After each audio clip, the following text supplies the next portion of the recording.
നല്ല മഴയുള്ളൊരു ദിവസം. അയാളിങ്ങനെ നീണ്ട കിലോമീറ്ററുകൾ, ഒരു വണ്ടിയും കിട്ടാനില്ല, നനഞ്ഞ് തളർന്ന് അവശനായി അയാൾ മുന്നോട്ട് പോവുകയാണ്. എന്നാൽ അയാളുടെ ബാഗിനുള്ളിൽ ഒരു കുടയുണ്ട്. അയാളത് അറിഞ്ഞിട്ടില്ല.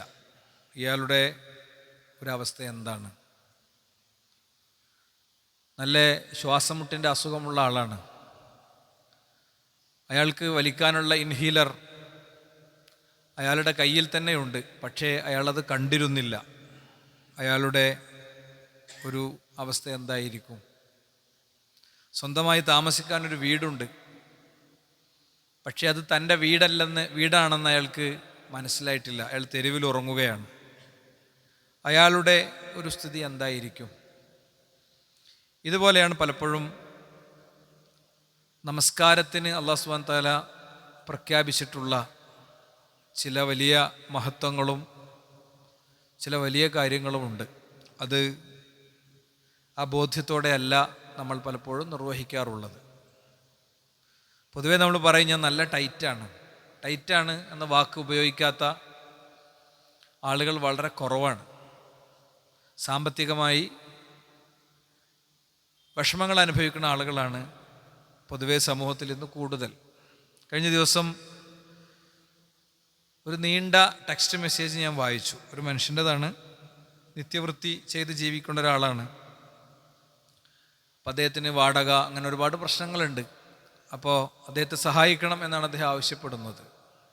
ചില അനുഭവങ്ങളൊക്കെ ഉള്ളതുകൊണ്ട് അദ്ദേഹത്തിൻ്റെ നാട്ടിലെ ചില സുഹൃത്തുക്കളൊക്കെ ആയിട്ട് ഇദ്ദേഹത്തെക്കുറിച്ച് ചർച്ച ചെയ്തു. അപ്പോൾ ഇങ്ങനെ പൊതുവെ വലിയ പ്രാരാബ്ധക്കാരനാണ്, പ്രശ്നക്കാരനാണ്.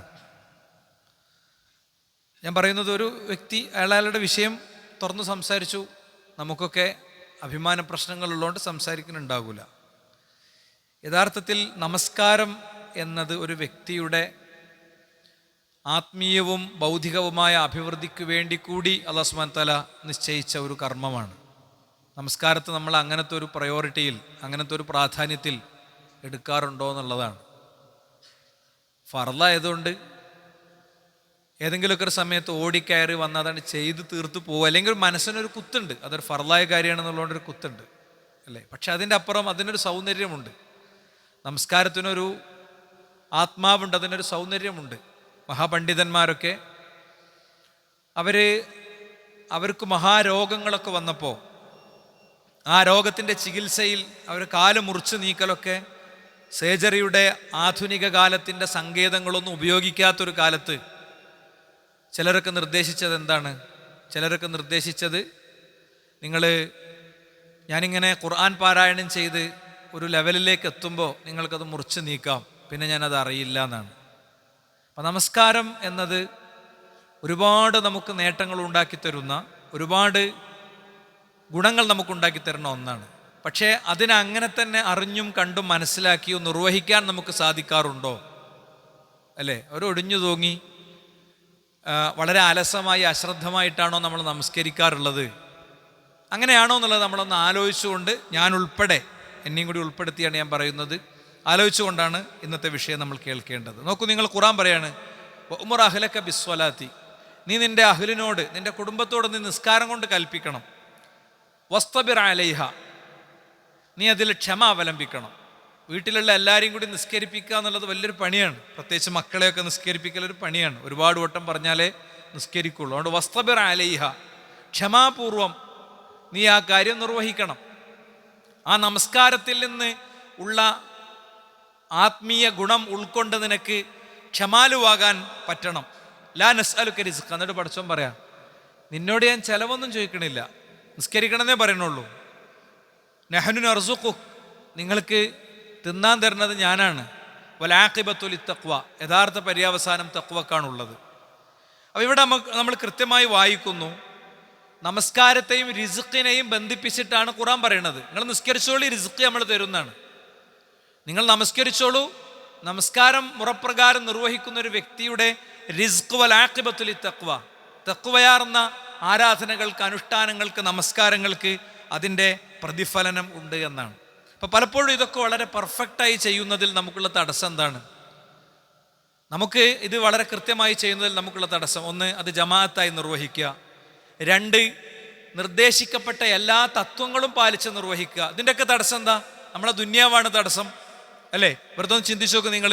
നമ്മൾ എത്ര വിദ്യാസമ്പന്നരായിരിക്കും, എന്തൊക്കെ സർട്ടിഫിക്കറ്റ് നമ്മളെ ഷെൽഫിൽ ഇരിക്കുന്നുണ്ടാകും, അല്ലെങ്കിൽ നമുക്ക് എന്തെല്ലാം കാര്യങ്ങളെക്കുറിച്ച് വിവരം ഉണ്ടാകും. ഇപ്പോൾ ത്രിതല പഞ്ചായത്ത് തിരഞ്ഞെടുപ്പ് കഴിഞ്ഞു, ഓരോ സ്ഥലത്ത് റിസൾട്ട് കൊടുത്ത വോട്ടും കണക്കൊക്കെ നമ്മുടെ അടുത്തുണ്ടാവും.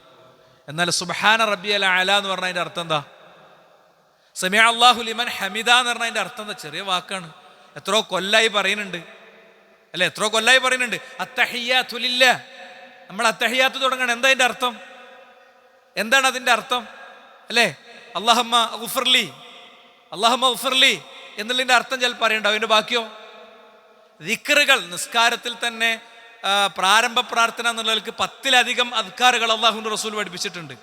നമ്മൾ വജ്ജഹ്തു വജ്ഹില്ലദീ ഫത്തറസ് സമാവാതി വൽ അർദ് അവിടെയാണ് ഇപ്പോഴും ഉള്ളത്. പ്രവാചകൻ തൻ്റെ സുന്നത്ത് നമസ്കാരങ്ങളിലാണ് പൊതുവെ അത് പാരായണം ചെയ്തത്, അത് ചൊല്ലിയത്. രാത്രി നിസ്കാരത്തിൽ അല്ലാഹുമ്മ റബ്ബ ജബറായീല വ മീകാഈൽ എന്ന് തുടങ്ങുന്ന ദുആയാണ് ചൊല്ലിയത്. ഫർള് നമസ്കാരങ്ങളിൽ അല്ലാഹുമ്മ ബാഇദ് ബൈനി വബൈന ഖത്വായായ കമാ ബഅഅത ബൈനൽ മശ്രിഖ് വൽ മഗ്രിബ് അല്ലാഹുമ്മ നഖ്നി മിൻ ഖത്വായായ കമാ യുനഖ്ഖു ഥൗബുൽ അബ്യദു മിനദ് ദനസ്. ഈ ദിക്ർ ഏതൊരാൾ ചെല്ലണണ്ടപ്പോൾ മറ്റേയാൾ തിരുത്തി എന്ന് പറഞ്ഞു, അത് മയ്യിത്ത് നിസ്കാരത്തിലുള്ള ദിക്റാണ്. നീ എന്താ മയ്യിത്ത് നിസ്കാരത്തിലെ ദിക്ർ പ്രാരംഭ പ്രാർത്ഥനയായിട്ട് ചൊല്ലണമെന്ന് ചോദിച്ചു എന്നാണ് തമാശ. ഞാൻ പറയുന്നത് വളരെ അടിസ്ഥാനപരമായ ഇത്തരം കാര്യങ്ങൾ പോലും നമസ്കാരത്തെക്കുറിച്ച് നമുക്ക് ധാരണയുണ്ടോ എന്നത് ഗൗരവത്തിൽ ചിന്തിക്കണം. ഇതിൻ്റെയൊക്കെ തടസ്സം എന്താ? ഇതിരുന്ന് പഠിക്കാനുള്ള തടസ്സം എന്താ? ഇതിരുന്ന് പഠിക്കാനുള്ള തടസ്സം ദുന്യാവ്, അല്ലെ? അതുകൊണ്ട് തന്നെ അള്ളാഹുവിൻ്റെ റസൂൽ പറയാണ്, അബൂ ഹുറൈറ ഉദ്ധരിക്കുന്ന ഹദീസിൽ കാണാം, ഇന്നല്ലാഹ തആല യഖൂൽ, അള്ളാഹ് പറയുന്നു, ഖുദ്സി ഹദീസാണ്, യബ്ന ആദം, ആദം സന്തതി, തഫറഗ ലിഇബാദതി, നിങ്ങൾ എനിക്ക് ആരാധന നിർവഹിക്കാനുള്ള സമയം ഉണ്ടാക്കണം. സമയം നോർമലി ഉണ്ടാകൂല. ദുന്യാവിലേക്കാണ് കയറിയാൽ കച്ചവടവും ബിസിനസ്സും കുടുംബവും പിന്നെ കല്യാണവും സൽക്കാരവും ഇതിലേക്കാണ് കയറിയാൽ ഉണ്ടാവില്ല. കല്യാണമാണെങ്കിൽ കല്യാണത്തിൻ്റെ അന്ന് ആ ലൊഹ്റ് സ്വല ഫർലായ നിലക്ക് ജമാഅത്തായി കിട്ടണമെങ്കിൽ പ്ലാൻ ഉണ്ടാക്കേണ്ടി വരും, എന്നാലേ കിട്ടുള്ളൂ. അല്ലേ കിട്ടൂല. അല്ലെങ്കിൽ കല്യാണം എന്നുള്ളൊരു ഒഴിവ് അവിടെ ഉണ്ടാവും. അടുത്ത ദിവസം പാർട്ടി പ്രവർത്തനം എന്നുള്ള ഒഴിവായിക്കാരം, അതിൻ്റെ അടുത്ത ദിവസം വേറൊരു ഒഴിവായിരിക്കും, അല്ലേ? അങ്ങനെ 100 ഒഴിവുകളിലായിരിക്കും ജീവിക്കുക. അതുകൊണ്ട് പറയാണ് തഫറഖ ലിഇബാദതി, നിങ്ങൾ എനിക്ക് ആരാധന നിർവഹിക്കാനുള്ള സമയമുണ്ടാക്കണം. ഇപ്പം 2 ഓഫറാണ് പഠിച്ചു തരുന്നത്. ശരിക്ക് കാതു കൂർപ്പിച്ച് കേട്ടോളി. ഇത് മാത്രം കേട്ടാലും ഇന്നത്തെ ഖുത്ബന്റെ മർമ്മം കിട്ടി. ഈ ഹദീസിൽ ഈ വാചകം മാത്രം കേട്ടാലും ഇന്നത്തെ ഖുത്ബന്റെ പിന്നെ വിശദാംശം കിട്ടി, ചുരുക്കം കിട്ടി. പിന്നെ വിശദാംശം ഞാൻ പറഞ്ഞുള്ളൂ. 2 ഓഫറാണ് പഠിച്ചോ പറഞ്ഞത്. അംല സ്വദറക ഗിനൻ, നിന്റെ ഹൃദയത്തിൽ ഞാൻ ഐശ്വര്യം ഇട്ടു തരും. നീ സമയമുണ്ടാക്കി ആരാധനക്കും അനുഷ്ഠാനങ്ങൾക്കും ദഅവത്തിനും പള്ളി സംരക്ഷണത്തിനും ദീനീ പ്രവർത്തനത്തിനൊക്കെ നീ സമയം ഉണ്ടാക്കി ഇടപെട്ടാൽ, നോർമലി ഉണ്ടാവില്ല. രാവിലെ 8 മണിക്ക് കട തുറന്ന രാത്രി 9 മണിക്കാണ് അടക്കുക എന്നുള്ള ഒറ്റ വാചകത്തുമേ എല്ലാറ്റിന്നും ഒഴിവാണ്. നാട്ടിലെ പാലിയേറ്റീവ് പ്രവർത്തനം വേണ്ട, കുടുംബ സന്ദർശനം വേണ്ട, അയൽപക്ക ബന്ധം വേണ്ട, സാമൂഹ്യ ബന്ധം വേണ്ട, അള്ളാഹുമായിട്ടുള്ള ബന്ധം വേണ്ട, ഒന്നും വേണ്ട. രാവിലെ ഞാൻ 9 മണിക്ക് ഓഫീസ് കയറിയാൽ പിന്നെ ഭയങ്കര ബിസിയാണെന്നുള്ള ഒറ്റ വാചകത്തുമ്മേ എല്ലാറ്റിന്നും കഴിച്ചിലാകാം. അതിനാണ് പടച്ചോൻ പറഞ്ഞത് എന്താ? നീ സമയം ഉണ്ടാക്കണം. ഉണ്ടാക്കിയ 2 ഓഫറാ. ഒന്ന്, അംല സ്വദറക ഗിനൻ, നിന്റെ ഹൃദയത്തിൽ ഞാൻ ഐശ്വര്യം ഇട്ടുതരും. എന്താണത് സംഭവം? ഹൃദയത്തിൽ ഐശ്വര്യം ഇട്ടുതരാറിന് എന്താണ്? ഹൃദയത്തിൽ ഐശ്വര്യം കിട്ടാത്ത സഹോദരന്മാരെ വേറെ എന്ത് ലോകത്തുണ്ടായിട്ടും കാര്യമില്ല. മനസ്സിൻ്റെ ശാന്തി എന്ന് പറയുന്നൊരു സംഭവമുണ്ട്, സമാധാനം. അത് കെട്ടുകഴിഞ്ഞാൽ പിന്നെ എത്ര നല്ല ബെഡിലാണെങ്കിലും എത്ര പിന്നെ വലിയ 5 സ്റ്റാർ ഹോട്ടലിലാണെങ്കിലും ഉറക്കം വരില്ല, തിരിഞ്ഞു മറിഞ്ഞും കിടക്കും. ജീവിതം വേട്ടയാടപ്പെട്ടുകൊണ്ടിരിക്കും, അസ്വസ്ഥമായിക്കൊണ്ടിരിക്കും. അക്കൗണ്ടിൽ പൈസ 1 ഉറുപ്പ്യ കൊണ്ട് കാര്യം ഉണ്ടാവില്ല, വലിയ പൈസ ഉണ്ടാവും, അല്ലേ? ഞാനിവിടെ പങ്കുവെച്ചിട്ടുണ്ടാവും ഞാൻ വിചാരിക്കണം. എൻ്റെ മദറിലോൻ്റെ ചികിത്സയായിട്ട് ബന്ധപ്പെട്ട് ഞാൻ VR ഹോസ്പിറ്റലിൽ പോയ സമയത്ത് ഒരു ഫാമിലിനെ കണ്ടു. ഒരു ഉമ്മ ഉണ്ട്, അവരിങ്ങനെ അവിടെ ഇരിക്കുന്നുണ്ട്. അവരുടെ മക്കളൊക്കെ 2-3 മക്കളുണ്ട്. അവരിങ്ങനെ വളരെ അസ്വസ്ഥരാണ്, അവരിങ്ങനെ വിഷമിച്ച് കരയുന്നുണ്ട്. അപ്പം എന്താരോ, അവർക്ക് ചികിത്സ അല്ല, 4th സ്റ്റേജ് ക്യാൻസറാണ്. അപ്പം അയാൾ പറയാം, അതായത് ഇതിലുള്ള പൈസ ഫുള്ള് ഇവിടെ ചികിത്സിക്കാനുള്ളതാണ് മൗലവി, ഇതിലുള്ള പൈസ ഫുള്ള് ഇവിടെ ചികിത്സിക്കാനുള്ളതാ, അല്ലേ? എന്നാ തൊട്ട് 1 മണിക്കൂർ മുമ്പ് ഞാൻ കണ്ട ഒരു സുഹൃത്ത്, അയാളുടെ കുഞ്ഞിനെ ചികിത്സിക്കാൻ 56 ലക്ഷം റുപ്യ 58 ലക്ഷം റുപ്യ വേണം. അയാളുടെ അടുത്ത് പൈസ അല്ല, ചികിത്സിക്കാൻ അയാൾക്ക് വകുപ്പുണ്ട്. ഞാൻ പറയണത് പണം എന്ന് പറയണതോ, സ്വാധീനം എന്ന് പറയണതോ, അധികാരം എന്ന് പറയണതോ, സമ്പത്ത് എന്ന് പറയണതോ, മക്കൾ എന്ന് പറയണമെന്നല്ല ഏറ്റവും വലിയ കാര്യം. നഫ്സ്, ഹൃദയത്തിൻ്റെ സംതൃപ്തിയും ആശ്വാസവും.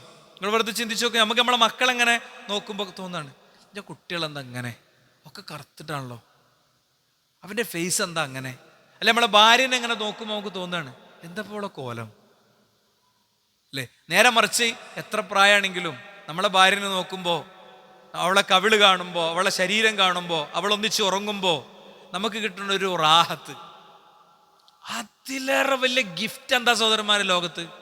അവരെത്ര രോഗിയായിക്കോട്ടെ, അവരെത്ര ഒരു പോങ്ങ മരുന്ന് കുടിക്കുന്ന ആളായിക്കോട്ടെ, അവരെന്തോ ആയിക്കോട്ടെ, കാണാനൊരു ഭംഗിയില്ലാതിരുന്നോട്ടെ, അതിൻ്റെ ഒക്കെ അപ്പുറത്ത് ഹൃദയത്തിൽ പടച്ചോൻ തരുന്ന ഒരു ഗിഫ്റ്റ് ഉണ്ട്. സ്വന്തം ഇണയെക്കുറിച്ച്, മക്കളെക്കുറിച്ച്, സമ്പാദ്യത്തെക്കുറിച്ച്, ഒരു വീട് കഷ്ടപ്പെട്ടുണ്ടാക്കി ഒക്കെ ഉണ്ടാക്കി കഴിഞ്ഞപ്പോൾ നമുക്കിങ്ങനെ തോന്നുക ഈ ജനൽ ഇവിടെ അല്ല വേണ്ടീനെ, ഈ മെറ്റീരിയലെല്ലാം ഉപയോഗിക്കേണ്ടത്. ഇത് കാണുമ്പോഴൊക്കെ പിന്നെ നമുക്ക് അസ്വസ്ഥതയായിരിക്കും. അതുകൊണ്ട് പടച്ചോൻ പറയാ, നീ ദീനിന് വേണ്ടി സമയമുണ്ടാക്കി, ആരാധനയ്ക്ക് വേണ്ടി സമയമുണ്ടാക്കി, അനുഷ്ഠാനങ്ങൾക്ക് വേണ്ടി സമയമുണ്ടാക്കി, നമസ്കാരത്തിന് വേണ്ടി സമയമുണ്ടാക്കി നീ കാര്യങ്ങൾ നിർവഹിക്കുമ്പോൾ ഞാൻ നിന്റെ ഹൃദയത്തിൽ ഐശ്വര്യം ഇട്ട് തരും, ഒരു സംതൃപ്തി ഉണ്ടാവും എങ്ങനെ നോക്കിയാലും. മറ്റത് എത്ര ഓടിയാലും എവിടെ എത്തൂല. രണ്ടാമത്തെ കാര്യം എന്താ അറിയോ? വാസുദ്ദു ഫഖറക്, നിന്റെ ദാരിദ്ര്യം ഞാൻ തടയും, നീ ദരിദ്രനാകണത് ഞാൻ തടയും. എത്ര വലിയ കോടീശ്വരനായിക്കോട്ടെ, അയാൾക്ക് വരുന്ന ഒരു രോഗത്തിൻ്റെ ഒരു ഇഞ്ചക്ഷൻ്റെ പൈസ അയാളുടെ ചിലപ്പോൾ ഉണ്ടാവില്ല, എത്ര വലിയ കോടീശ്വരനാണെങ്കിലും അല്ലേ. നമ്മൾ തന്നെ ഇപ്പോൾ പിരിവെടുത്ത് ഒരു കുട്ടിയുടെ ട്രീറ്റ്മെൻറ്റിനും ചികിത്സക്കൊക്കെ വേണ്ടി നടത്തിയ ഇടപെടലുകളൊക്കെ നിങ്ങൾക്ക് ഓർമ്മ ഉണ്ടാകും. വളരെ എന്താ പറയുക, ഒരു ജനറ്റിക്കൽ ഡിസീസ്, ഒരു പാരമ്പര്യമായി കൈമാറി കിട്ടുന്ന ഒരു രോഗത്തിൻ്റെ ചികിത്സയുമായി ബന്ധപ്പെട്ട്. അപ്പം അത്രേ ഉള്ളൂ കാര്യങ്ങളൊക്കെ, അത്രേ ഉള്ളൂ. ഏറ്റവും വലിയ സമ്പാദ്യം ഇല്ലാതാകാൻ ചിലപ്പോൾ ഒരു കാറ്റുകൊണ്ട് തീർന്നതേ ഉണ്ടാവുള്ളൂ, ഒരു തീപിടുത്തം കൊണ്ട് അവസാനിക്കേണ്ടതേ ഉണ്ടാവുള്ളൂ. അപ്പോൾ അസുദ്ദു ഫഖറക്, നിന്റെ ദാരിദ്ര്യം ഞാൻ തടയും. എന്നിട്ട് പടച്ചോൻ പറയാം, ഇല്ല ഇനി നീ അതിന് തയ്യാറല്ലെങ്കിൽ, നിനക്കങ്ങനെ ദീനിയായൊരു ജീവിതമോ നിഷ്ഠയോ അനുഷ്ഠാനമോ ഒന്നും നിനക്ക് പറ്റില്ലെങ്കിൽ, മലഅ്തുയദക ശുഗ്ലൻ, നിനക്ക് ഞാൻ ശുഗ്ല് തരും, ഇഷ്ടം പോലെ നിനക്ക് പണി തരും. നീ ആകെ പണിയെടുക്കും. രാവിലെ 8 മണിക്ക് നീ ഇറങ്ങും, രാത്രി 10 മണിക്ക് നീ പണി എടുത്ത് കയറും. എന്നാലും നിന്റെ ആവശ്യം തീരൂല, നിന്റെ പ്രശ്നം തീരൂല. നിനക്ക് ഞാൻ പണി തരും തന്നെയാണ് പടച്ചോന്റെ പ്രയോഗം കേട്ടോ. നീ എങ്ങനെയൊക്കെ എന്തൊക്കെ കാട്ടിയാലും, നീ ഡബിൾ ഡ്യൂട്ടി എടുത്തു, ട്രിപ്പിൾ ഡ്യൂട്ടി എടുത്തു, അവിടെ ബിസിനസ്സിലിട്ടു, ഇവിടെ ബിസിനസ്സിലിട്ടു, ഒന്നും എവിടെ എത്തൂല. നീ അള്ളാനെ സൂക്ഷിക്കുന്ന ആളാണ്, നീ നമസ്കാരം മുറ പോലെ നിർവഹിക്കുന്ന ആളാണ്. അങ്ങനെയാണെങ്കിൽ 2 കാര്യം, ഞാൻ നിനക്ക് ഹൃദയത്തിൽ ഐശ്വര്യം ഇട്ട് തരും, ഞാൻ നിന്റെ ദാരിദ്ര്യം തടയും. ഇല്ലെങ്കിലോ നിനക്ക് ഞാൻ പണി തരും. വലാസുദ്ദു ഫഖറക്, നിന്റെ ദാരിദ്ര്യം ഞാൻ തടയില്ല, നീ ഇറങ്ങി തടയേണ്ടി വരും. നിന്റെ വിഷമവും നിന്റെ കടവും നിന്റെ പ്രശ്നവും നീയായിട്ട് തീർക്കാൻ നോക്കേണ്ടി വരും എന്നാണ്. അതുകൊണ്ട് തന്നെ സഹോദരന്മാരെ, ദുനിയാവാകരുതൊരു വ്യക്തിയുടെ മുഖ്യ അജണ്ട എന്നാണ്. നമ്മളൊക്കെ ഒന്ന് സെൽഫ് ഇവാലുവേഷൻ, വ്യക്തിപരമായ ആത്മപരിശോധന നടത്തേണ്ട ഒരു മേഖലയാണ്. മൻ കാനത്തി ദുന്യ ഹമ്മഹു, ഒരാളുടെ മുഖ്യ ലക്ഷ്യം പരലോകമാണെങ്കിൽ, മൻ കാനത്തി ദുന്യ, ഒരാളുടെ മുഖ്യ ലക്ഷ്യം ഇഹലോകമാണെങ്കിൽ, ഫറഖല്ലാഹു അലൈഹി അംറഹു, അവൻ്റെ കാര്യമൊക്കെ പടച്ചോൻ പൊളിച്ചു കൊടുക്കും. ഫറഖാറിന നടുക്കൺ മുറിക്കണീനെ പറയാം, പടച്ചോൻ അത് പൊളിച്ചു കൊടുക്കും. വജഅല ഫഖറഹു ബൈന ഐനൈഹി, അവൻ്റെ കൺമുന്നിൽ നിന്ന് ദാരിദ്ര്യം ഒരിക്കലും പോകൂല കേട്ടോ. വലം യഅതിഹി മിന ദുനിയ ഇല്ലാ മാ കുതിബ ലഹു, എന്നിട്ട് ഇവൻ ഇങ്ങനെയൊക്കെ കാട്ടിക്കുട്ടിയാലും പടച്ചോൻ നിശ്ചയിച്ചൊരു സംഭവം അല്ലാതെ അവനൊന്നും കിട്ടൂല.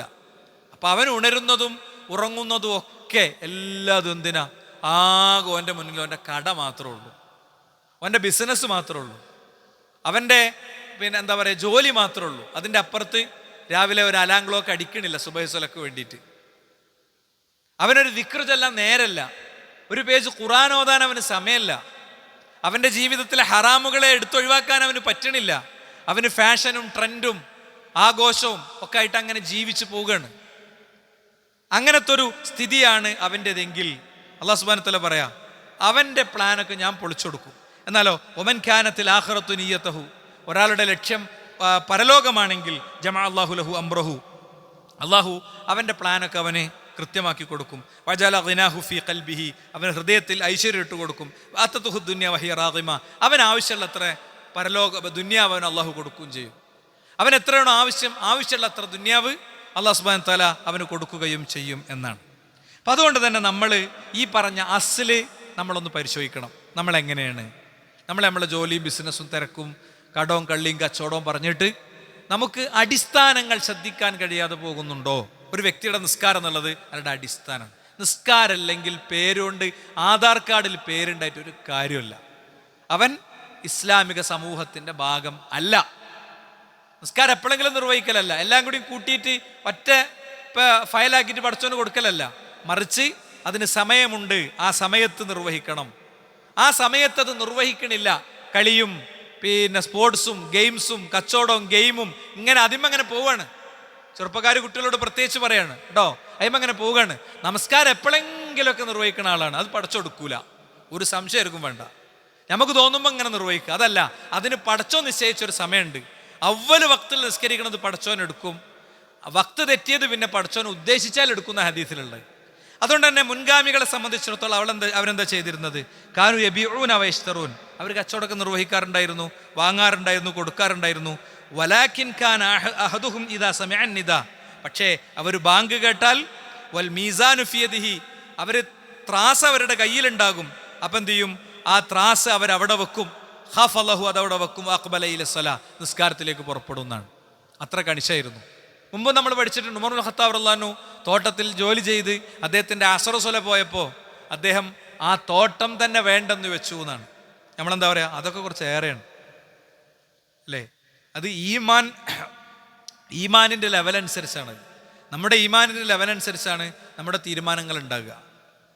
നമ്മുടെ ഈമാനിൻ്റെ ലെവൽ അനുസരിച്ചാണ് പടച്ചോൻ്റെ അടുത്ത് നമുക്കുള്ള സംരക്ഷണവും ഉണ്ടാകുക. ഇനി നോക്കൂ നിങ്ങൾ, ഒരാൾ നിസ്കാരത്തിൻ്റെ കാര്യത്തിൽ ശ്രദ്ധിക്കണില്ലെങ്കിൽ, മല്ലം യുഹാഫിൽ അലൈഹ, നിസ്കാരം ഒരാൾ ശ്രദ്ധിക്കണില്ലെങ്കിൽ ലം തക്കുൻ ലഹു നൂറുൻ, അവൻ അള്ളാഹു കൊടുക്കുന്ന ഒരു വെളിച്ചം ഉണ്ടാകും, ആ വെളിച്ചം കിട്ടൂല കേട്ടോ. വല ബുർഹാൻ, ബുർഹാൻ എന്ന് പറഞ്ഞാൽ എന്താ? എല്ലാം വേർതിരിച്ച് മനസ്സിലാക്കാനുള്ളൊരു സാഹചര്യം. വല നജാത്ത്, അവന് വിജയം ഉണ്ടാകില്ല. ഏറ്റവും വലിയ കാര്യമാണ് ഫുർഖാൻ, ബുർഹാൻ എന്നൊക്കെ പറയുന്നത്. ഒരു കാര്യം, ഇപ്പം നമ്മളൊരു ബിസിനസ്സിൽ പൈസ ഇങ്ങനെ ഇൻവെസ്റ്റ് ചെയ്യാണ്, അപ്പം നമ്മളതിനെക്കുറിച്ച് ഇങ്ങനെ 2 റകഅത്ത് ഇസ്തിഖാറൊക്കെ നിസ്കരിച്ചെന്ന് പ്രാർത്ഥിച്ച് ഇങ്ങനെ ചിന്തിക്കുമ്പോൾ നമുക്കിങ്ങനെ തോന്നും, അത് വേണ്ട. എന്താ? അത് പടച്ചോൻ തരുന്നൊരു ബുർഹാനാണ്, അത് പടച്ചോൻ തരുന്നൊരു ഫുർഖാനാണ്. ജീവിതത്തിൽ എന്ത് ചെയ്യണം, എന്ത് ചെയ്യണ്ട, ഏതിലെ പോകണം, ഏതിലെ പോകണ്ട, എന്താകണം, എന്താകണ്ട എന്നതിന് വെളിച്ചം പകരുന്ന, നമ്മുടെ വണ്ടിയുടെ ഹെഡ്ലൈറ്റ് നമുക്ക് ഇരുട്ടിൽ വെളിച്ചം പകരുന്നതാണെങ്കിൽ അതുപോലെ വെളിച്ചം നൽകേണ്ടുന്ന ഒന്നാണ് ഇത് എന്ന് ഇസ്ലാം കൃത്യമായി പഠിപ്പിക്കുകയാണ്. ഇബ്നുൽ ഖയ്യിം റഹിമഹുല്ലാ പറയാ, താരിഖുൽ മുഹാഫളാത്തി അല സ്വലാത്ത്, നിസ്കാരത്തിൽ സൂക്ഷിക്കാത്ത ആള് ഇമ്മാ യശ്ഗലുഹു മാലുഹു, അവൻ്റെ സമ്പത്തായിരിക്കും ചിലപ്പോൾ നിസ്കാരത്തിൻ്റെ കാര്യത്തിൽ നിന്ന് അവനെ തെറ്റിക്കുന്നത്. ഓ മുൽക്കുഹു, അല്ലെങ്കിൽ അവൻ്റെ അധികാരമായിരിക്കും. അവൻ എന്തിൻ്റെങ്കിലും ഒരു സ്ഥാനത്തിരിക്കുന്ന ആളാവുമ്പോൾ ഈ സ്ഥാനത്തിരിക്കുന്ന ആൾ ആകെ പാഞ്ഞിട്ട് അയാൾക്ക് ഇതൊന്നും ചെയ്തു കൊടുക്കാൻ ചിലപ്പോൾ ചെയ്യാൻ പറ്റുന്നുണ്ടാവില്ല. ഔ റിയാസത്തുഹു, അല്ലെങ്കിൽ അവൻ്റെ നേതൃത്വമായിരിക്കും. ഔ തിജാറത്തുഹു, അല്ലെങ്കിൽ അവൻ്റെ കച്ചവടമായിരിക്കും അവനെ നമസ്കാരത്തിൻ്റെ കാര്യത്തിൽ നിന്ന് തെറ്റിക്കുന്നത്. ഫമൻ ശഗലഹു അൻഹാ മാലുഹു, ഇനി കേട്ടോളി. എന്നിട്ട് ഇബ്നുൽ ഖയ്യിം ഉദാഹരണ സഹിതം പറയാ, ഫമൻ ശഗലഹു അൻഹു മാലുഹു, ഒരാളുടെ സമ്പത്താണ് അയാളെ ശരിക്കും നിസ്കരിക്കണേ, നോമ്പെടുക്കണേ, കൃത്യമായി കാര്യങ്ങൾ മുന്നോട്ട് കൊണ്ടുപോകുന്ന ഒരു വ്യക്തിയാകുന്നതിൽ നിന്ന് തടയുന്നതെങ്കിൽ, അല്ല സാധുക്കൾ ഉണ്ടാവും, വലിയ പൈസയും കാര്യമൊന്നും ഉണ്ടാവില്ലെങ്കിലും ഓരൽപ്പാടെ അവല് ഭക്തനവിടെ വന്നിരുന്ന് നിസ്കരിച്ചൊക്കെ പോകണുണ്ടാവും. അങ്ങനത്തെ ഒരാളാവാൻ ഇയാൾക്കുള്ള തടസ്സം എന്താ? അങ്ങനത്തെ ഒരാളാകാൻ ഇയാൾക്കുള്ള തടസ്സം എന്താ? ഇയാളുടെ അടുത്ത് ഇഷ്ടം പോലെ പൈസ ഉണ്ട്, ആ പൈസ കൊണ്ടുള്ള ഇഷ്ടം പോലെ ഏർപ്പാടുണ്ട്. ആ ഏർപ്പാടാണ് അയാൾ അതിൽ നിന്ന് തടയുന്നതെങ്കിൽ ഫഹുമ ഖാറൂൻ, അവൻ ഖാറൂന്റെ കൂടെയായിരിക്കും നരകത്തിൽ. വമൻ ശഗലഹു അൻഹു മുൽക്കുഹു, അയാളുടെ അധികാരമാണ് തടസ്സമെങ്കിൽ ഫഹുമ ഫിർഔൻ, ഫിർഔനിന്റെ കൂടെയായിരിക്കും. വമൻ ശഗലഹു അൻഹു റിയാസത്തുൻ വവിസാറത്തുൻ ഫഹുമ ഹാമാൻ, അയാൾ ഹാമാന്റെ കൂടെയായിരിക്കും. അയാളുടെ എന്തെങ്കിലും നേതൃത്വമോ പദവിയോ ആണ് അയാളെ തടയുന്നതെങ്കിൽ ഒമൻ ശഗലതുഹു അൻഹു അൻഹ തിജാറത്തുഹു, നിസ്കാരത്തിൽ നിന്ന് തടയുന്ന ഘടകം അവൻ്റെ കച്ചവടമാണെങ്കിൽ ഫഹുമ ഉബയ്യ് ഇബ്നു ഖലഫ് എന്ന പ്രവാചകന്റെ ശത്രുവിൻ്റെ കൂടെയായിരിക്കും എന്ന് കൃത്യമായി പഠിപ്പിക്കപ്പെടുകയാണ്. അതുകൊണ്ട് തന്നെ സഹോദരന്മാരെ, നമ്മൾ ഈ ഒരു വിഷയത്തെ അങ്ങനെ തന്നെ കാണണം. നമസ്കാരം എന്ന് പറയുന്നത് കൃത്യമായൊരു വിശ്വാസിയെ സംബന്ധിച്ചിടത്തോളം ഇബ്നുൽ ഖയ്യിം തുടരുകയാണ്, ഫസ്വലാത്തു മിൻ അക്ബരിൽ ഔനി അലാ തഹ്സീലി മസാലിഹി ദുനിയ വൽ ആഖിറ, നിസ്കാരം എന്ന് പറയുന്നത് ദുന്യാവിൻ്റെയും പരലോകത്തിൻ്റെയും ഗുണം ഒരു വ്യക്തിക്ക് കൊണ്ടുവരുന്ന ഒരു കാര്യമാണ്. അതാ ഞാൻ എൻ്റെ ഖുതുബിൻ്റെ തുടക്കത്തിൽ ഉദാഹരണം പറഞ്ഞ്, ഒരാളെടുത്ത് നല്ലൊരു കുട ഉണ്ട്, പക്ഷെ ആ കുട കയ്യിലുണ്ട് എന്നറിയാതെ മുമ്പ് ഒരു മഴയും കൊണ്ട് ഇങ്ങനെ നടക്കുക. ഒരാളെടുത്ത് അയാൾക്ക് വലിക്കാനുള്ള ഇൻഹീലർ ഉണ്ട്, അതുണ്ട് എന്ന് മനസ്സിലാക്കാതെ മൂപ്പര് ശ്വാസം കിട്ടാതെ തിങ്ങിയിട്ട് ഇങ്ങനെ നടക്കുക എന്ന് പറയുന്ന പോലെയാണ് നിസ്കാരം എന്നുള്ള വലിയൊരു സംഭവം നമ്മളെടുത്തുണ്ട്.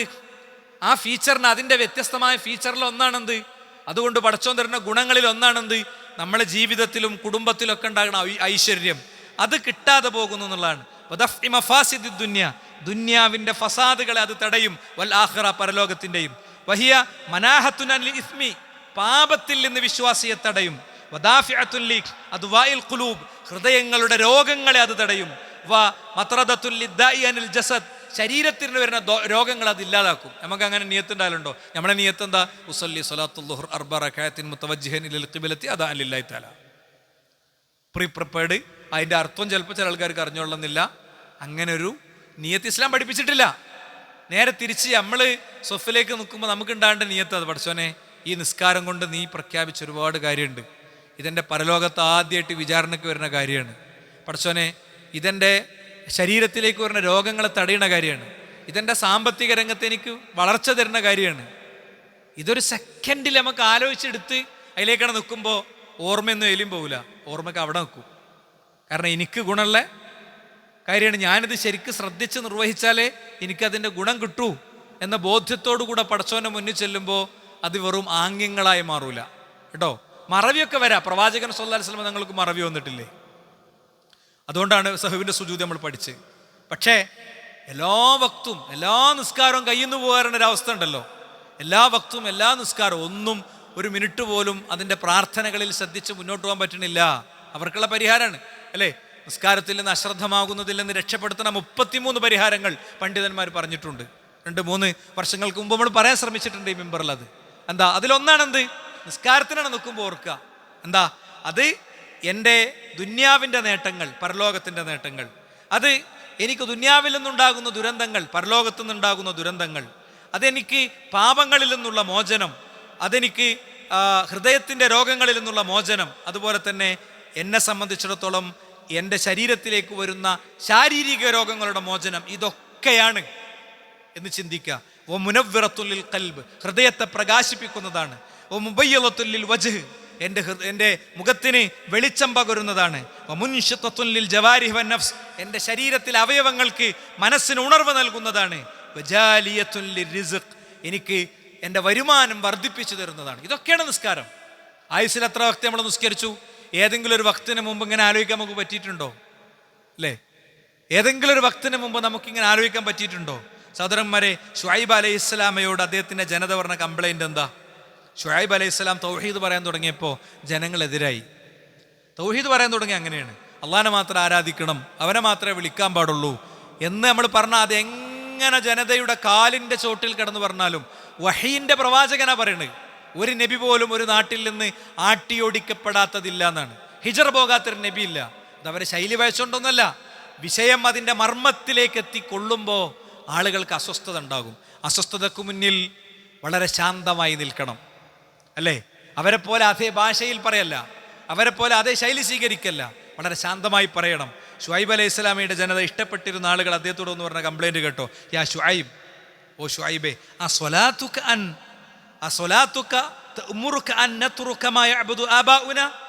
ഞങ്ങളുടെ കാരണവന്മാരായി ആരാധിച്ചു വരുന്ന ദൈവങ്ങളെ ആരാധിക്കരുത് എന്ന് പറയാൻ നിന്നെ പ്രേരിപ്പിക്കണം നിന്റെ നിസ്കാരാണോ? അപ്പൊ അദ്ദേഹത്തിന്റെ നിസ്കാരത്തിന് എന്തോ ഒരു പ്രത്യേകത ഉണ്ട് എന്ന് അവർക്ക് മനസ്സിലായി. അതുപോലെ തന്നെ ഞങ്ങളെ പൈസ കൊണ്ട് ഞങ്ങൾക്ക് ഇഷ്ടമുള്ളത് ചെയ്യണതിന് തടയാണ്. ഞങ്ങളെ പൈസ അല്ലേ, ഞങ്ങളതാ പൈസ, അതുകൊണ്ട് ഞങ്ങൾക്ക് ഇഷ്ടമുള്ളത് ചെയ്യാൻ പറ്റൂല. നീ അളത്തത്തിലും തൂക്കത്തിലും കുറവ് വരുത്തരുത്, അങ്ങനെയാക്കരുത്, ഇങ്ങനെയാക്കരുത് പറഞ്ഞുകൊണ്ടിരിക്കുകയാണ്. ഇതിന് നിന്നെ പ്രേരിപ്പിക്കുന്നത് നിന്റെ നിസ്കാരമാണോ എന്ന് ചോദിക്കുകയാണ്. അപ്പം അദ്ദേഹം കൊടുത്ത മറുപടി എന്താ അറിയാ കൗമി? എന്താണ് ആ മറുപടിയുടെ ശാന്തത? അറഅയ്തും ഇൻ കുൻതു അലാ ബയ്യിനത്തിൻ മിൻ റബ്ബി, നിങ്ങൾക്കറിയില്ലേ എനിക്ക് എൻ്റെ റബ്ബിൻ്റെ അടുത്തുനിന്ന് ഒരു വെളിച്ചം കിട്ടുന്നുണ്ട്. ഞാൻ വഹയിൻ്റെ അടിസ്ഥാനത്തിലാണ് പറയണത്, അല്ലാതെ എനിക്ക് തോന്നിയതല്ല. എന്നിട്ട് വറസഖനി മിൻഹു റിസ്ഖൻ ഹസനാ, അതിൽ നിന്ന്, ആ നിസ്കാരത്തിൽ നിന്നാണ് എൻ്റെ ഉപജീവനം നടന്നുകൊണ്ട്. ഞാൻ നിസ്കരിക്കണോണ്ടാണ് എനിക്ക് തിന്നാൻ കിട്ടുന്നത്. എൻ്റെ നിസ്കാരമാണ് എനിക്ക് ഭക്ഷണത്തെ എത്തിച്ചു തരുന്നതാണ് അദ്ദേഹത്തിൻ്റെ പ്രയോഗം. മനസ്സിലായില്ലേ? അപ്പോൾ നിസ്കാരത്തിന് നമ്മുടെ സാമ്പത്തിക അഭിവൃദ്ധിയിൽ പോലും വലിയ പങ്കുണ്ട് എന്ന് നമുക്കിതിന്ന് മനസ്സിലാക്കണം. ഇബ്നുൽ ഖയ്യിം റഹിമഹുല്ലാ വീണ്ടും തുടരാം. വകൈഫ ലാ തകൂനു സ്വലാത്തു ജാലിയത്തുൽ ലിർസ്ഖി, എങ്ങനെ ഭക്ഷണത്തെ അത് നമുക്ക് കൊണ്ടുവന്ന് തരാതിരിക്കും, വരുമാനത്തെ അത് എങ്ങനെ സ്വാധീനിക്കാതിരിക്കും. എന്നിട്ട് പറയാം, വമയ്യത്തഖില്ലാഹി യജ്അൽ ലഹു മഖ്റജ, അള്ളാഹനെ സൂക്ഷിക്കുന്നവർക്ക് അള്ളാഹ് വഴി ഉണ്ടാക്കി കൊടുക്കും. വയർസുഖുഹു മിൻ ഹൈസു ലാ യഹ്തസിബ്, പ്രതീക്ഷിക്കാത്ത വഴികളിലൂടെ അള്ളാഹു സുബ്ഹാനഹു വ തആല അവരെ സഹായിക്കുകയും ചെയ്യും. ഇസ്തിഗ്ഫാറിനും നമസ്കാരത്തിനൊക്കെ അങ്ങനത്തെ ചില പ്രത്യേകതകളുണ്ട്. ഇമാം അഹ്മദ് ബിൻ ഹംബൽ റഹിമഹുള്ളയുടെ ജീവിതത്തിലെ മനോഹരമായൊരു സംഭവമുണ്ട്. അദ്ദേഹം ഒരു യാത്രയിലാണ്, അങ്ങനെ ഒരു പള്ളി കയറി. ദഖല മസ്ജിദൻ അറാദൽ മബീത ഫീഹ, ഒരു പള്ളിയിൽ കയറി, അവിടെ രാത്രി താമസിക്കാമെന്ന് വിചാരിച്ചു. അപ്പോൾ പള്ളി കമ്മിറ്റി ഫമനാഹുൽ ഖൗം, പള്ളി കമ്മിറ്റി പറ്റൂല, ഇവിടെ താമസിക്കാൻ പറ്റൂല. അങ്ങനെ ഉണ്ടാവും ചില പള്ളി കമ്മിറ്റിയൊക്കെ അല്ലേ. നമ്മളാജാതി പള്ളി കമ്മിറ്റി ഏതായാലും ആകണ്ട, പള്ളിയിൽ താമസിപ്പിക്കണോ വേണ്ടെന്നുള്ളത് വേറെ ചോദ്യമായിരിക്കും. പക്ഷേ രാത്രി ഒരു ഇടം ചോദിക്കുന്നവന് ഒരു ഇടം കാണിച്ചു കൊടുക്കൽ ഫർളാണ്. അവൻ്റെ വേഷത്തുനിന്നും അവൻ്റെ രീതിയിൽ നിന്നും അതിനെടുക്കാൻ പറ്റൂല കേട്ടോ. കടപ്പുറത്ത് കുട്ടികളെയും കൊണ്ട് ഇങ്ങനെ കളിക്കുകയാണ്, കഥയാണേ, ചരിത്രമല്ല. കടപ്പുറത്ത് കുട്ടികളെയും കൊണ്ട് കളിക്കുകയാണ് ഒരു ഭാര്യയും ഭർത്താവും. അപ്പോൾ ഒരു വയസ്സായ ഒരു സ്ത്രീ വന്നപ്പോൾ കുട്ടികളോട് പറഞ്ഞു അയാൾ ആ അമ്മൻ്റെ അടുത്തേക്ക് പോകണ്ടെന്ന് പറഞ്ഞു. അപ്പോൾ ഈ അമ്മ ഇങ്ങനെ ആ കുട്ടികളെ ആംഗ്യങ്ങൾ കാണിക്കുന്നുണ്ട്, കളിപ്പിക്കുന്നുണ്ട്. അപ്പോൾ കുട്ടികൾക്ക് താല്പര്യമുണ്ട്, പക്ഷെ അച്ഛനും അമ്മയും വിലക്കിയതല്ലേ. അപ്പോൾ കുട്ടികൾ പോയില്ല. പക്ഷെ 2 ദിവസം കഴിഞ്ഞപ്പോൾ അയാൾ അറിഞ്ഞത് അവർ ഈ കടപ്പുറത്ത് ഇങ്ങനെ പൊറുക്കണത് എന്താണ്, ഇതേപോലത്തെ ചെറിയ കുട്ടികൾ വരുമ്പോൾ അവരെ കാലിൽ തറക്കാൻ സാധ്യതയുള്ളതും മറ്റൊക്കെ ഇങ്ങനെ പൊറുക്കി വൃത്തിയാക്കി കുട്ടികൾക്ക് സംരക്ഷണം ഒരുക്കുകയാണ്. വേഷത്ത് നിന്ന് ആളെ തീരുമാനാക്കിയതാണ് അല്ലേ. അപ്പോൾ ഇമാം അഹ്മദ് ബിൻ ഹംബൽ പള്ളിയിൽ കയറി ചെന്നപ്പോൾ പള്ളി കമ്മിറ്റി പറഞ്ഞു ഇവിടെ താമസിക്കാൻ പറ്റൂല എന്ന് പറഞ്ഞു. ഇമാം അഹ്മദ് ബിൻ ഹംബൽ ഞാൻ ഇമാം അഹ്മദാണെന്നൊന്നും പറഞ്ഞില്ല. അദ്ദേഹം നേരെ അപ്പുറത്തൊരു കടത്തിണ്ണയിലേക്ക് പോയി. ഫജലസ ഇൻദ ബാബിൽ മസ്ജിദ്, പള്ളിയുടെ ഡോറിനോട് ചേർന്നിട്ട് അദ്ദേഹം ഇരുന്നു. ഫറഅഹു ഖബ്ബാസുൻ, അപ്പോൾ ഒരു റൊട്ടി കച്ചവടക്കാരൻ അദ്ദേഹത്തെ കണ്ടു. അപ്പം അദ്ദേഹം എന്ത് ചെയ്തു, അദ്ദേഹത്തിൻ്റെ ഫഅഖദഹു ഇലാ ബൈത്തിഹി, സ്വന്തം വീട്ടിലേക്ക് വിളിച്ചുകൊണ്ടേ. ഖാല അഹ്മദ് അദ്ദേഹത്തോട് ചോദിച്ചു, ഫറഅയ്തുൽ ഖബ്ബാസ് യുക്തിറു മിനൽ ഇസ്തിഗ്ഫാർ വഹു യഅ്ജിൻ, അയാളിങ്ങനെ മാവ് കുഴച്ചുകൊണ്ടിരിക്കുമ്പോൾ അസ്തഗ്ഫിറുല്ലാ എന്ന് അയാൾ ഇങ്ങനെ പറയുന്നുണ്ട്. മാവ് കുഴക്കണ സ്ഥലത്തുനിന്ന് ഇപ്പുറത്തിരുന്ന് ഇമാം അഹ്മദ് ഇത് കാണുകയാണ്. ഫഖുൽതുഹു, ഞാൻ അയാളോട് ചോദിച്ചു, മാ വജത്ത മിൻ ബറകത്തിൽ ഇസ്തിഗ്ഫാർ, നീ ഇസ്തിഗ്ഫാറിന് കാണുന്ന മഹത്വങ്ങൾ എന്തൊക്കെയാണ്? മനുഷ്യ, നിങ്ങൾ ഇസ്തിഗ്ഫാറിന് കാണുന്ന മഹത്വങ്ങൾ എന്തൊക്കെയാണ്? നിങ്ങൾ ധാരാളം ഇസ്തിഗ്ഫാർ ചെയ്യുന്നുണ്ടല്ലോ എന്ന് ചോദിച്ചു. അപ്പം അദ്ദേഹത്തിനും ഈ ഖബ്ബാസിനും മനസ്സിലായിട്ടില്ല ഇയാളെ ഇമാം അഹ്മദ് ആണെന്നൊന്നും മനസ്സിലായിട്ടില്ല. വല്ലാഹി മാ ദഅഉതു ദഅവതൻ ഇല്ലാ ഉജീബത്, ഞാൻ എന്തൊക്കെ പ്രാർത്ഥന പ്രാർത്ഥിച്ചാലും പടച്ചോൻ അത് കേൾക്കലുണ്ട്. അത് ഞാൻ അസ്തഗ്ഫിറുല്ലാ എന്നിങ്ങനെ പറയുന്നുണ്ടാ. എന്നിട്ട് അദ്ദേഹം ബാക്കി തുടർന്നു, ഇല്ല വാഹിദ, ഒന്ന് മാത്രം എനിക്ക് പടച്ചോൻ തന്നിട്ടില്ല, അതെന്താ? ഒമാഹിയ, അതെന്താന്ന് ചോദിച്ചപ്പോൾ അൻ അറൽ ഇമാം അഹ്മദ, ഞാൻ ഇമാം അഹ്മദിനെ കാണണമെന്ന് കുറേ കാലമായി പടച്ചോനോട് പ്രാർത്ഥിക്കണം, എനിക്ക് പടച്ചോൻ അത് തന്നിട്ടില്ല. അല്ലാത്തതൊക്കെ എനിക്ക് കിട്ടി, ഇതെനിക്ക് കിട്ടിയില്ല. ഫഖുൽതു, അപ്പം ഞാൻ പറഞ്ഞു, അൻ അഹ്മദ്, ഞാൻ ഇമാം അഹ്മദാണ്. വല്ലാഹി ഇന്നി ജുറിർതു ഇലൈക ജറ, എന്നെ അള്ളാഹു നിങ്ങളുടെ അടുത്തേക്ക് വലിച്ചുകൊണ്ടതാണ്. സഹോദരന്മാരെ, പറഞ്ഞതിൻ്റെ അർത്ഥം എന്താ? നമ്മളെ സംബന്ധിച്ചിടത്തോളം നമ്മൾ മനസ്സിലാക്കണം, നമ്മുടെ ഇസ്തിഗ്ഫാറും തൗബയും നമസ്കാരവും ജീവിതത്തിലെ സൂക്ഷ്മതയ്ക്ക് മഖ്റജ, സൂക്ഷ്മത പാലിക്കണവൻ അള്ളാഹു ഒരു മഖ്റജ് ഉണ്ടാക്കി കൊടുക്കും. സൂക്ഷ്മത പാലിക്കുന്ന ആൾക്ക് അള്ളാഹു സുബ്ഹാനഹു വ തആല ഒരു മഖ്റജ് ഉണ്ടാക്കി കൊടുക്കും. അതുകൊണ്ട് തന്നെ 3 മനുഷ്യന്മാർ അവർ എന്ത് ചെയ്യാണ്, അവർ യാത്ര പോവുകയാണ് കേട്ടോ. 3 പണ്ഡിതന്മാരിലേക്ക് ചേർത്തുകൊണ്ടും ഈ ചരിത്രം പറയപ്പെട്ടിട്ടുണ്ട്. എന്താ? ദഖലു ബൽദത്തൻ, അവരൊരു നാട്ടിൽ ചെന്നു. ആ നാട്ടിൽ ചെന്നപ്പോൾ വഖദ് അവർക്ക് അസ്വാബഹുൽ ജൂ, അവർക്ക് വിശപ്പ് വന്നു. വക്കാനു യസ്തഹിയൂന അൻ യസ്അലു നാസ, ജനങ്ങളോട് ചോദിക്കാൻ അവർക്ക് വിഷമായിരുന്നു. ഫദഖലു മസ്ജിദൻ, ഒരു പള്ളിയിൽ കയറി. ഫസല്ലു റകഅതൈനി, അവർ 2 റകഅത്ത് നിസ്കരിച്ചു. ഫവ്വളു അംറഹും ഇലല്ലാഹ്, എന്നിട്ട് അല്ലാഹുവിലേക്ക് ഏൽപ്പിച്ചു. പടച്ചോനെ, വിശക്കുന്നുണ്ട്, നല്ല വിശപ്പുണ്ട്, മനുഷ്യന്മാരോട് ചോദിക്കാൻ ഞങ്ങൾക്ക് വലിയ മടിയാണ്, ഞങ്ങൾ നിന്നെ ഏൽപ്പിക്കുകയാണ്. അപ്പം എന്ത് ചെയ്തു? ഫറഅ മലികു തിൽകൽ ബൽദ, ആ രാജ്യത്തെ രാജാവ് ഫി മനാമിഹി, സ്വപ്നത്തിൽ കണ്ടു. എന്താണ്? അദ്രിക് ഇബാദി അസ്വാലിഹീൻ ഫഖദ് ജാഉ ഫി ബലദിക്, നിന്റെ നാട്ടിൽ വിശന്നു വലഞ്ഞു പ്രവേശിച്ച ആ മനുഷ്യരെ കണ്ടെത്തി അവർക്ക് കൊടുക്ക്. ഫഫസ്അൽ മലിക് മിൻ നൗമിഹി, ഉറക്കത്തിൽ ഞെട്ടി ഉണർന്നു. അമറ ബിത്ത്ആമി വൽ മാൽ, അവർക്ക് ത്വആം, ഭക്ഷണവും അതുപോലെ തന്നെ സമ്പാദ്യവും കൊടുക്കാൻ പറഞ്ഞു എന്നാണ്. എന്നിട്ട് എന്നിട്ട് പറയണ ഹാദാ ബിസബബി റകഅതൈനി സ്വല്ലൈതുമുഹ, അവർ നിസ്കരിച്ച 2 റകഅത്ത് നിസ്കാരമാണത്. വതവക്കുലിക്കും അലല്ലാഹ്, അവരുടെ തവക്കുലുമാണത് എന്നാണ്. അപ്പൊ ഇങ്ങനത്തെ ചരിത്രങ്ങളെ പറ്റി പൊതുവെ പണ്ഡിതന്മാർ പറയാറ് എന്താണെന്നറിയോ? ഇത്തരം ചരിത്രങ്ങളെ പറ്റി പൊതുവെ പണ്ഡിതന്മാർ പറയാറ് അതിൻ്റെ അക്ഷരത്തിൽ നിന്നല്ല നമ്മൾ എടുക്കേണ്ടത്, അതിൻ്റെ ആശയത്തിൽ നിന്ന് എടുക്കേണ്ടത്. അപ്പൊ നമുക്ക് വിശന്നാൽ വിശപ്പ് തീരാനുള്ള വഴികൾ സ്വീകരിക്കണം. അവരെ തവക്കുൽ അത്രയും വലിയ ശക്തമാണ്. അത്രയും തവക്കുൽ ശക്തിയുള്ള ആളുകൾ അവരെന്ത് ചെയ്തു? തവക്കുലാക്കിയപ്പോൾ പടച്ചോനാണ് കൊടുത്തു. അതുകൊണ്ട് നമ്മൾ ഇന്ന് ഉൾക്കൊണ്ട പാഠം ഇതാണ്, നമ്മളെ നമസ്കാരം ഒന്നുകൂടി ശരിയാക്കാണ്ട് അല്ലേ? നിസ്കാര പാൻ്റൊക്കെ നേരിയേണ്ട തായകൻ ഇട്ടിട്ട് ഉമർ ഖത്താബ് റളിയല്ലാഹു അൻഹു കുത്തേറ്റ് കിടക്കുമ്പോൾ അദ്ദേഹത്തെ എടുത്ത് പൊക്കാൻ വന്ന ആളുകളോട് അദ്ദേഹം നിങ്ങളെ പാൻറ് പൊക്കുന്ന പറഞ്ഞത് ചെറിയ കാര്യമാണ്. ഇതൊക്കെ എത്ര വലിയ വിഷയമാക്കണോ നമ്മൾ ചിന്തിക്കും. പക്ഷെ ഇസ്ലാമിൽ അങ്ങനെ ചെറിയ കുറച്ച് കാര്യമുണ്ട്. മനുഷ്യന്റെ തലച്ചോറിന് പെട്ടെന്ന് അത് കൺവീൻസിങ് ആവില്ല. അപ്പൊ അതെന്താ ചെയ്യേണ്ടത്? അത് അപ്പടി സ്വീകരിക്കണം. കൺവീൻസിങ് ആകണം 100 കണക്കിന് കാര്യമുണ്ട്, ശാസ്ത്രം കൊണ്ട്, ചരിത്രം കൊണ്ട്, ഗവേഷണം കൊണ്ട്. അത് കൺവീൻസിങ് ആയതുകൊണ്ട് ഇതെനിക്ക് കൺവീൻസിങ് ആകാത്തതാണ്, ഇതെനിക്ക് ബോധ്യപ്പെടാത്തതാണ്, ഞാനത് സ്വീകരിച്ചോളാം, പടച്ചോൻ പറഞ്ഞതാണ് എന്ന നിലക്ക് എടുക്കുകയാണ് വേണ്ടത്. അല്ലാഹു സുബ്ഹാനഹു വ തആല നമ്മളെന്ന് സ്വീകരിക്കുമാറാകട്ടെ.